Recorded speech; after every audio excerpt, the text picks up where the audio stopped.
community that forces you to decide anything. It's totally up to you.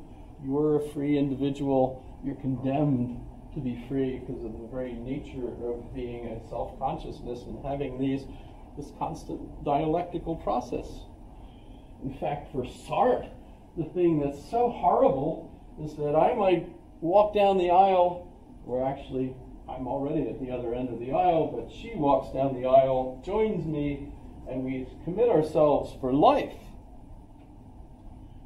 Every day, you can actually decide not to stay in that commitment. Making that commitment doesn't guarantee that you're going to stay in that commitment. It's a daily fight. And it could be hard some days and easy other days and so on.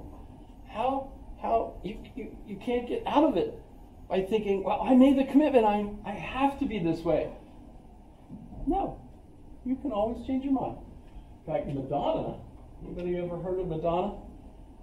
She did a song where she sings like, some boys kiss me, some boys hug me, I think they're okay, yay. As long as they give me proper credit, I won't go away, yay, because we are living in a material world, and I am a material girl. Boy, I used to do that better. Sorry I don't have the outfit. However, she calls herself a Nietzschean, and it's an existentialist. Essentially, she feels she has to create a new self constantly because she doesn't want to be tied down by her previous commitment. So she has to reinvent herself constantly, because otherwise everyone in the audience will say, do the Madonna, material girl thing. She says, no, I'm going to do something new. I don't want you to control who I am. I want to control who I am, right? So she's Nietzschean. But in any case, I'm running out of time. This is fun, though. I really like getting into this, too, because I remember going through the stage.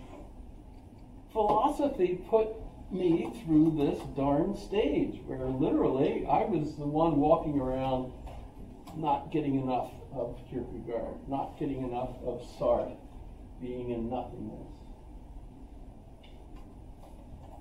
And in a way, it's kind of like going into basic training. You can't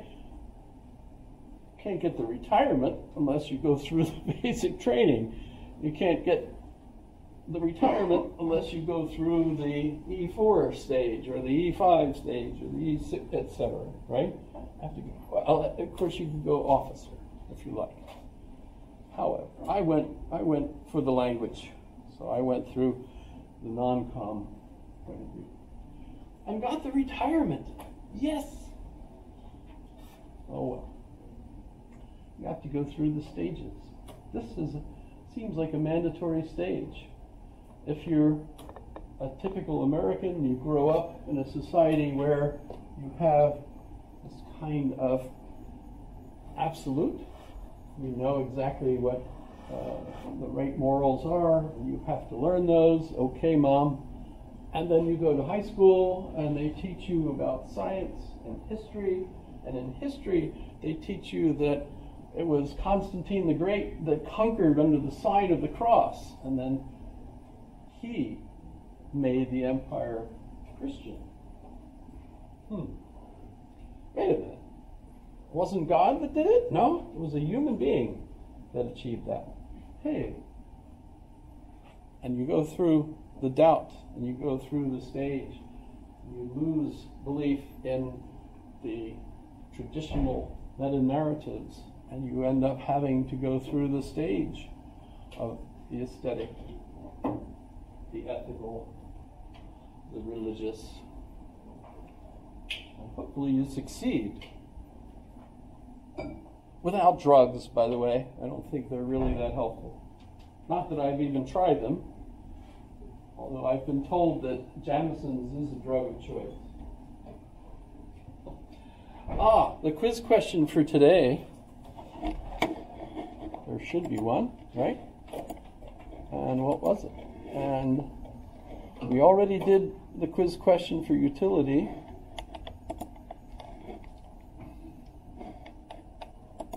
So the quiz question, our first one is, what do you think Kierkegaard means by the night, that's a K-N-I-G-H-T, of fear and trembling?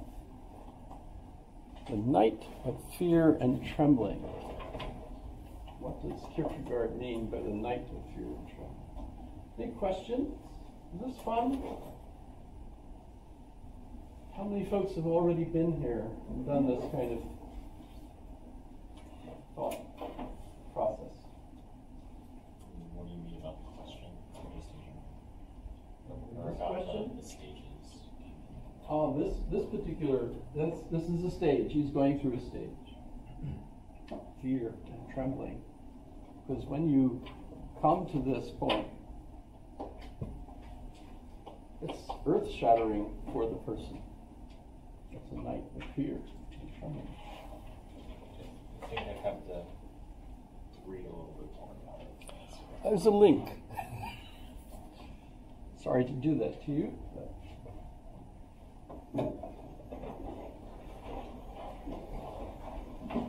Remember, don't stare at the sun. It's over by now anyway, so. I'll see you on the second of this question. Is that the next class? These are 2-day notes. Because the next person we'll be doing is Marx. Carl. Pardon? Your favorite. He is kind of impressive. Communism? Not. It's impressive that he got it to get to that point. Well, he had help. Engels really was a big help financially, and his wife. And by the way, he wrote poems to her. Kind of neat.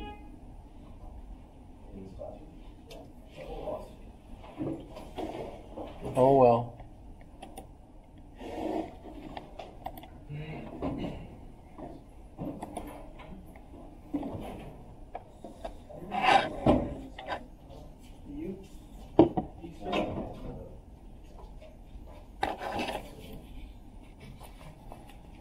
Too much fun, all in one place.